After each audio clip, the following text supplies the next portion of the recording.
Captain Tsubasa got a huge update last week, adding a whole new game mode, a new story route, and changing their netcode. You heard that right, they went from rollback netcode to delay netcode. Now usually it's the other way around, but the rollback in Tsubasa was so bad that honestly any change is very welcome. So I hit the start streaming button on Twitch to check out everything that was new in Captain Tsubasa. Equipped with my gamer subs, I was ready for a long streaming session. If you want to know why gamer subs, check out the link in the description below. And let's get started. Tsubasa has a whole new menu that was added just for this game mode. Before jumping into a match, I noticed the new tutorial section. You've got a set of lessons here to take you through the basics. Not just the basics of this new freestyle mode, but the basics of the game as a whole as well. So I was relearning everything again because it has been a while since last I played it, and oh my god, do we need to go back to the menu after every single lesson? Why isn't there a next lesson button so I can do them all in succession? There's like 25 tutorials in the beginner section alone. Not a great start. This took forever, simply because there's no next lesson button. You gotta load out of the game and load back into the game every single time. It's such an obvious quality of life feature. Anyway, we got through that, and this new game mode is still Tsubasa, but with a few different rules. First, there's items to pick up everywhere. So this is starting to feel a bit more like Mario Strikers, and I'm here for it. The ball doesn't go out of bounds, and your players don't have stamina, so you can be constantly sprinting. It will cost you V skill bar though, so maybe that's not the best choice. And you can pick any of the pre-made teams or make your own. But the way they balance out characters in this game mode is very interesting. Strong players only get worse item pickups, while weaker players get better pickups. And if you're losing the game, the item pickup rate increases for the whole team. Plus, at the end of the game, the team that scored the most points wins. And points are based on a few different things. You get 100 points for each goal you scored, but you can also get points by accumulating medals. You gain medals by doing certain things in the game. Some are skill-based, others are like, listen to players saying what? 25 times. So just completely random. As for the items you can pick up, you've got a speed boost. See you later, folks. Catch me if you can. You've got a mine that you can place anywhere in the field that will activate a few seconds later, knocking down any opponents in its radius. Triple kill. And you have lasers that can be shot in a straight line or around the player, which created this amazing clip during the stream.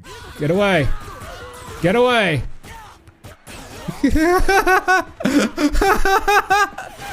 Oh, that's so toxic. Overall, I think this is a really fun game mode. It's a bit gimmicky. I don't know how long I would want to play something like this, but logging on, having some fun with a friend, it's pretty cool. And way beyond what I expected from a free update. I don't think you can take it too seriously. It's got that BS that comes with item pickups, and the point medals at the end feel like bonus stars in a Mario Party game. But as a casual game, it's pretty fun. It's a great addition. The only concern I still have is how much this is splitting the player base. On a game that isn't that active anymore. It's not dead by any means. I was still able to find matches, though the matchmaking time was sometimes pretty long. And now the player base is split between this mode and the regular mode. The update, like I mentioned, is about a week old. I was on vacation when it came out, so it's not like it's got all these returning players that are here to check out the update, because it's been a while. So if you want to jump in and just play some matches, the game's still decently active, at least on PlayStation. I just wonder what's going to happen in the future as the player base dwindles. Will this become a completely empty mode and people just play the regular online? I don't know. Only time will tell. That's really the only downside I can see to this edition. Oh, and put a next lesson button in the tutorial missions, please. It's unnecessarily painful.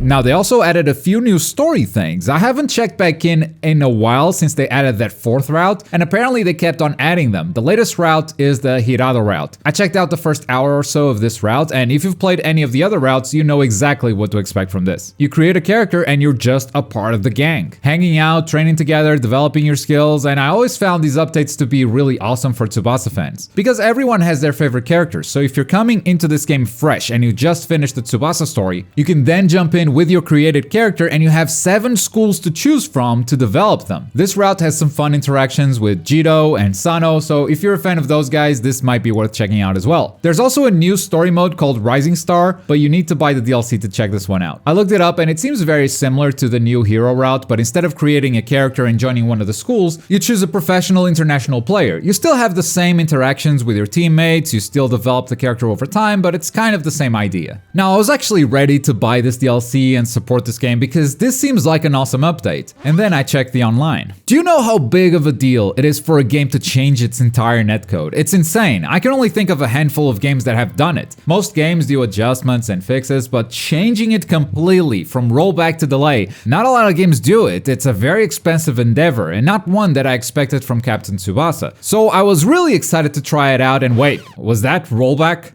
Must have been something in my eye. Surely I didn't just see that again? Maybe that's just a glitch in the skill animation and not actual rollback. Oh, what the fuck? What just happened? That's a 4-bar connection, by the way.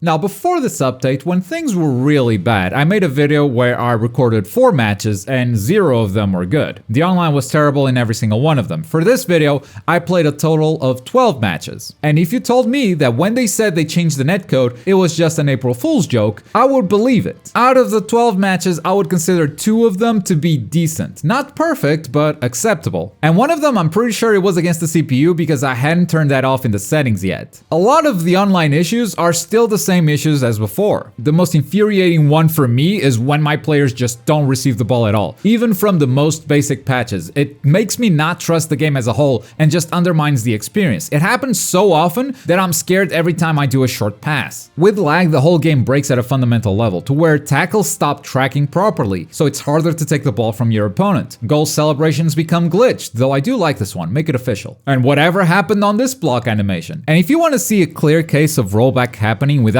any glitches, here's a simple tackle. It already happened, Victorino kept going, and then the game rolls back to the correct state. I don't know what they mean by changing the netcode from rollback to delay, because this is still clearly rollback. And I didn't feel any delay in my matches, controlling my player still feels like local, which is why I said that if you told me the netcode didn't change at all, I would believe it. And it's been a long time since they fixed the Tachibana twins bug, but that doesn't mean that the online is clean right now. I don't know exactly what happened in this match, but here's how things went. The game starts, the opponent throws the ball out of bounds and brings in his created character. There's an event going on in ranked where you can only have one created character on your team, and my opponent started with their character in the bench. Suspicious, but we carry on. The first half was pretty close, no one scored any goals, so onwards to the second half. My opponent starts with a really weak shot from midfield, and it takes a bit of my goalkeeper's spirit. Remember where his spirit bar is at, this will become important. He gets the ball back from me, passes to his created character who shoots, and my keeper doesn't even touch it. Okay, I got screwed by RNG. Sometimes shots just go in, that's fine. We can come back. Or not. This was another shot from midfield, and remember where my goalkeeper's spirit was. That's still my goalkeeper's spirit, but now he's just letting everything go in. Also, look at how fast that shot bar fills up. That fills up faster than if I had skilled past 2 opponents. And he hasn't done anything, that's just his normal speed. And every single shot goes in. No exception. This went on for a while. We had a close first half.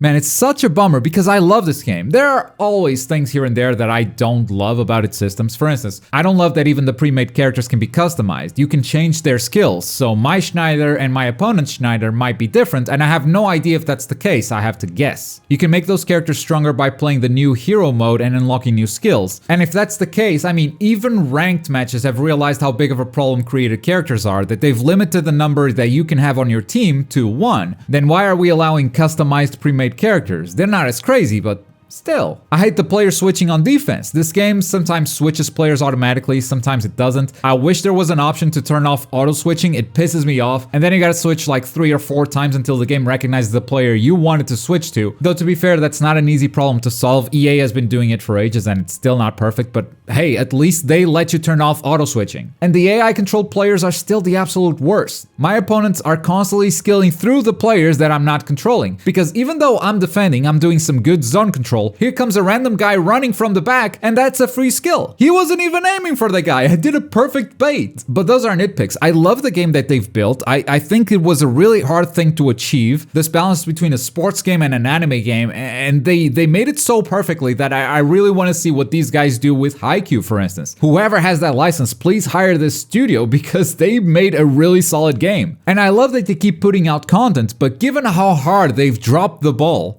on how the online works, that even a netcode change couldn't fix it, just taints the whole experience. I was so ready to come back to Tsubasa. I was gonna put in hours to make a brand new team of custom characters because I had a fun idea for a gimmick team. That's not happening. If I can't play online, what's the point? So even though they added great content with this update, they didn't fix the main issue. They tried, or at least they say they did, but it's still awful. Anyway, that was my experience with the Tsubasa update, but I wonder what yours was like. Let me know in the comments below. And if you have the game and you haven't checked back in, I'd say it's worth doing at least a couple of freestyle matches. As for a long-term return, not this time. But as always, thank you very much for watching. My name's Globku and I'll see you next time. Bye!